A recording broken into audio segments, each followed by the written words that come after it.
Baik, jumpa lagi tentunya di Rasika Podcast bersama dengan Vina. Kali ini kita akan membahas terkait dengan budidaya ikan dalam ember nih, atau dikenal dengan istilah budik damber.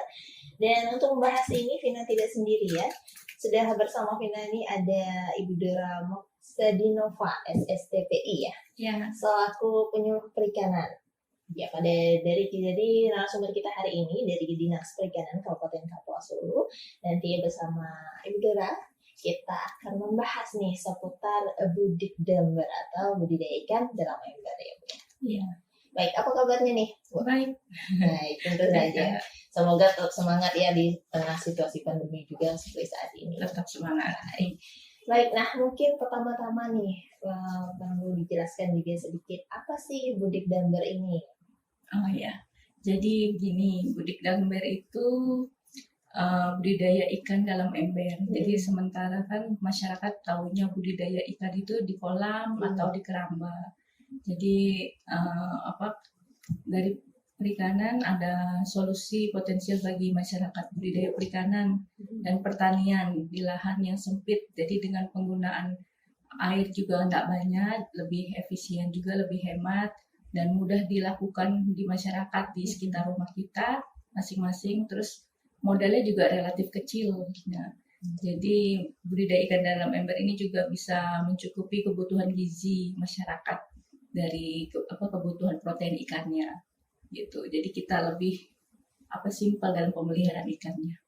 Baik, nah mungkin tadi lebih simpel ya, tapi tentunya ada jenis-jenis ikan tertentu juga nih Bu yang barangkali bisa kita gunakan dalam budik damber ini. Iya. Jadi kalau jenis-jenis ikannya ini sebenarnya tidak semua ikan bisa untuk dipelihara di budidaya ikan dalam ember karena kan tempat wadahnya itu terbatas, jadinya oksigennya itu dalam airnya juga tidak banyak. Jadi hanya beberapa ikan yang cocok yang tahan mengkonsumsi oksigen rendah. Jadi contohnya seperti ikan lele, ikan patin, ikan betok, terus ikan gabus dan gurame. Itu yang cocok untuk kita budidaya. Tapi lebih banyak sekarang sih di masyarakat yang sudah berkembang itu budidaya ikan lelenya di budidaya budik damber. Oke, dan ini juga tentunya untuk perawatan nanti akan dibahas sendiri juga akan lebih mudah nampaknya Bu. Iya. Baik, nah ini juga tentunya dalam ember. Tadi juga disebutkan ini cukup efektif, cukup simpel, lalu banyak hal juga yang bisa kita lakukan di samping tadi ada jenis-jenis ikan. Nah, ternyata ini juga bisa sekaligus untuk tanaman nih Bu.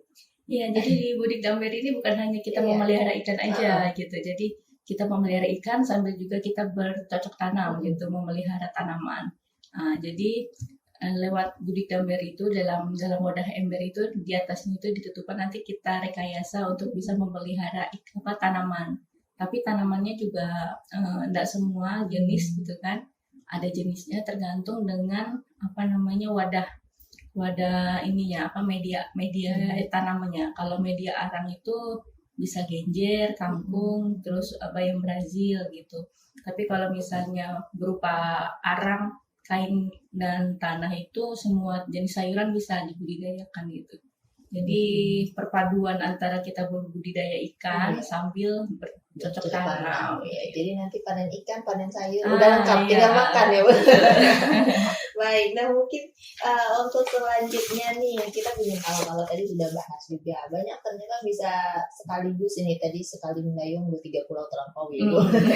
Nah, seperti apa sih sebenarnya cara atau bahan alat mungkin yang kita perlukan nih untuk budik damber ini? Jadi peralatan dan bahan yang diperlukan itu untuk budidaya ikan dalam ember ini salah satunya pasti itu ember ya, ember yang kapasitasnya 80 liter gitu, yang ada tutupnya itu. Terus arang batok kelapa, biasa kita juga dapat itu kan. Terus gelas plastik, gelas bekas botol minumannya, kemasan gelas. Terus benih lelenya ukuran 58, terus tang itu nanti untuk yang mengaitkan kawatnya itu. Terus bibit tanamannya, kalau di sini kita pakai misalnya bibit kangkung atau bibit bayam Brazil bisa, dan solder untuk menyambung kawatnya itu. Jadi kalau cara pembuatannya cara pembuatannya itu kan kita persiapan media tanam sayurnya dulu nih. Jadi beberapa gelas plastik itu kita lubangi dulu dengan solder di bawahnya itu untuk supaya ada ini kan airnya bisa meresap ke media tanamnya gitu. Terus kangkungnya itu kita potong di bagian bawahnya. Jadi kalau kita misal beli sayur di pasar gitu kan, nah kangkung yang akarnya itu jangan kita buang, itu bisa kita tanam lagi gitu. Nah, kita potong terus kita masukkan dalam gelas. Nah, tapi di dalam gelas itu kita udah siapkan batok kelapa media tanamnya itu ya sekitar 50-80% dalam gelas, baru kita letakkan pohon kangkungnya itu, potong kangkung. Nah, setelah itu kawat itu yang lebih kurang 12 cm itu kita buat model kait. Jadi untuk bisa model kayak pegangan gitu biar kita tempel di tutupan ember gitu. Jadi simpel buatnya ya. Iya, simpel dan bahan-bahannya juga tampaknya sangat-sangat mudah kita dapat ya. Baik, nah mungkin ini tadi, itu untuk media tanam. Lalu untuk persiapan untuk ikannya nih gimana? Iya. Jadi kalau untuk persiapan ikannya itu kan ember itu yang 80 liter itu kapasitasnya kita isi air 60 liter. Jadi jangan kita isi semuanya gitu. Nah, terus kita diamkan dulu selama 1-2 hari air itu dalam ember gitu kan. Setelah itu masukkan benih ikan lelenya. Kita masukkan setelah 1-2 hari juga kita diamkan, baru kita rangkai gelas kangkung tadi itu di pinggiran ember gitu. Jadi ini ada tahapannya nih. Betul. Jangan jadi begitu diisi masukkan ikan, masukkan tanaman ya Bu. Besoknya mati semua.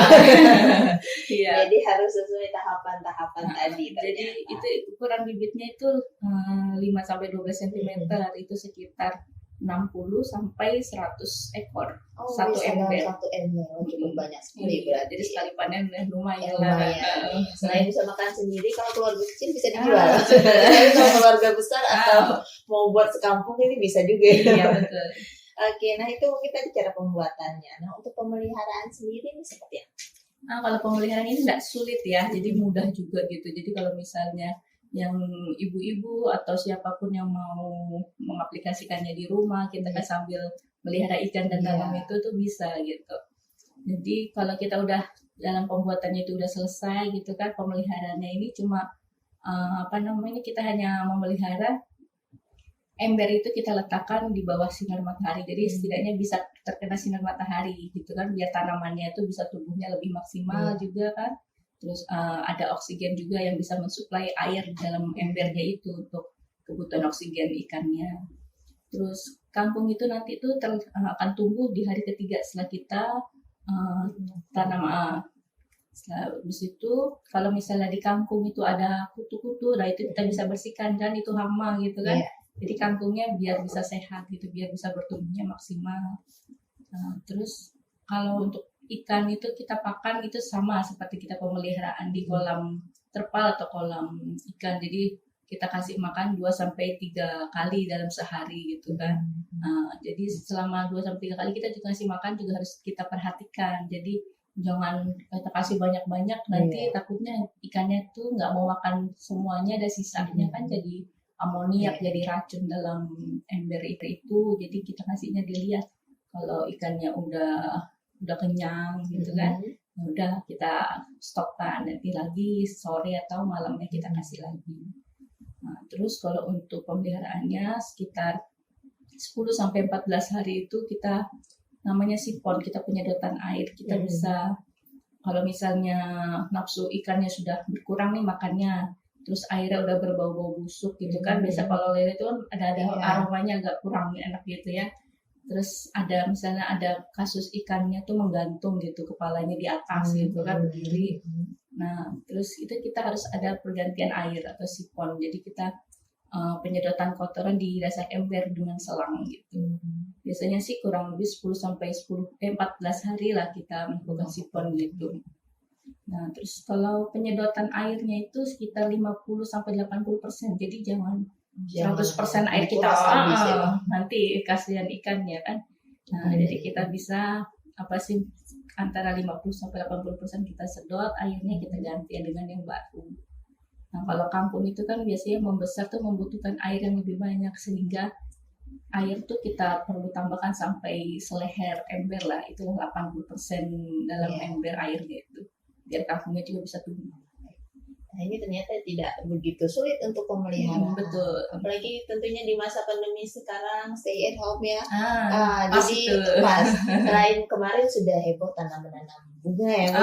Iya, Sekarang boleh dicoba untuk melihara ikan dalam ember. Nah, untuk panen sendiri nih, biasanya kalau kangkung, tadi kita contohkan kangkung ya, Bu. Mungkin panennya kapan, lalu lele ini bisa dipanen di waktu ya. Iya. Jadi kalau untuk pemeliharaan yang udah rutin kita lakukan sudah baik gitu, sesuai kan. Jadi kita juga bisa mencapai hasil yang maksimal nih. Jadi kalau kita selain kita panen ikan, juga kita panen tanamannya, sayurannya gitu. Jadi kalau untuk panen kangkung pertama itu sekitar 2-3 minggu sejak kita tanam itu udah bisa kita panen gitu kan. Nah, tapi kita panen juga jangan semuanya, kita potong, sisakan bawah akarnya itu untuk supaya tumbuh lagi tunas. Jadi nggak sayang gitu, bisa tumbuh lagi, nanti bisa kita panen lagi. Nah, setelah panen pertama itu, panen keduanya itu sekitar 10-14 hari, sekitar 2 minggu lah kita bisa panen yang kedua untuk tanaman kangkungnya. Nah, kalau untuk ikan lele, panen ikan lele itu sekitar 2 bulan. Tergantung jenis benih ikannya tuh bagus kan, terus kualitasnya bagus, pakannya juga kita pakan yang bagus. Jadi kalau misalnya pakan bagus, pakan yang mengandung protein tinggi, jadi ikannya cepat besar, jadi cepat panen kita. Gitu. Terus untuk bertahan hidup survivalnya juga lumayan, sekitar 40-100% tuh berhasil lah ikan. Baik, mungkin ya itu saja tadi yang bisa kita bagikan ya, Bu. Ternyata sangat simpel sekali memang untuk budidaya dalam ember, dan ini bisa sekali dicoba ya di rumah masing-masing. Apalagi sekarang banyak anjuran untuk tinggal di rumah saja. Nah, mungkin bosan-bosan, jadi bahan-bahan juga tadi tidak begitu sulit dicari. Yang punya pohon kelapa, batoknya jangan dibuang. Ya, saya kita kumpulin ya. Habis minum air kemasan juga dikumpulin aja. Iya, betul. Ini bisa buat media. Jadi habis belanja di pasar juga tadi, ingat yang ada akar-akarnya itu bisa ditanam ya. Jadi kalau misalnya di Pulau Jawa tuh udah banyak tuh yang nanam yang bikin budidaya banyak, daerah-daerah tuh berbagai macam jenis tanaman ditanam. Jadi sekalian kita panen kan buat makan di rumah. Jadi sayur dan lauknya sudah ada, tinggal masak nasi aja. Siapa tahu besok bisa tanam padi juga Ibu dalam ember. Mungkin bisa. Jadi sekali dayung tadi 2-3 pulau bisa terlampaui. Baik, ini sangat bermanfaat sekali tentunya. Terima kasih buat Bu Dora ya sudah berbagi informasi bersama kami di Rasika Podcast kali ini.